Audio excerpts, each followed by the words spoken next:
എനിക്കിപ്പോ എന്റെ ഭാഗത്ത് മിസ്റ്റേക്ക് ഉള്ള പോലെ തോന്നുന്നുണ്ട്. ഞാൻ നിനക്ക് അനാവശ്യമായിട്ട് ഹോപ്പ് വരുന്നുണ്ടോ എന്നൊരു സംശയം. ഞാൻ വളരെ റാൻഡായിട്ട് നിനക്ക് ചെയ്തിരുന്ന പല കാര്യങ്ങളും നീ വേറെ രീതിയിലാണത് റീഡ് ചെയ്യുന്നത്. അതുകൊണ്ട് നമുക്ക് ഈ സംസാരമൊക്കെ നിർത്താം. ഈ കറങ്ങലും കാണലും ഒന്നും വേണ്ട. എന്തെങ്കിലും അത്യാവശ്യം ഉണ്ടെങ്കിൽ മാത്രം കമ്മ്യൂണിക്കേറ്റ് ചെയ്താൽ മതി. നിനക്കെന്തൊന്നും പറയാനില്ലേ? റീനു, ഐ ലവ് യു ഡി. സച്ചിനെ പ്ലീസ് ഡോണ്ട് ഡു ദിസ്. എടാ നിന്നെ ടേക്ക് കെയർ ചെയ്ത് കൊണ്ടുപോകുന്നല്ലേ എനിക്ക് തോന്നുന്നേ. എനിക്ക് പറ്റില്ല സച്ചിൻ എന്നെ കൊഞ്ചിച്ചുകൊണ്ടിടക്കാൻ. നീ അതൊക്കെ എൻജോയ് ചെയ്തിട്ടില്ലേ? എനിക്കങ്ങനെയാ ഫീൽ ചെയ്തിട്ടുള്ളൂ. സോറി, ഞാൻ എൻജോയ് ചെയ്തിട്ടില്ല.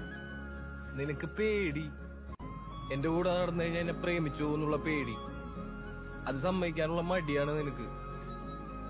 നീ എന്നെ ടേക്ക് കെയർ ചെയ്യുന്ന കേസ് പറഞ്ഞില്ലേ, എനിക്കിങ്ങനത്തെ കെയറിംഗ് ഒന്നും എന്റെ വീട്ടിൽ നിന്ന് കിട്ടിയിട്ടില്ല. ചിലപ്പോ അതുകൊണ്ട് നിർത്തിക്കോ. നീ വലിയൊരു ഹാർട്ട് ബ്രേക്കിലേക്കാണ് പോകുന്നത്. ഇത് ഇവിടെ വെച്ച് നിർത്താനാണ് നിനക്കത്. എനിക്കും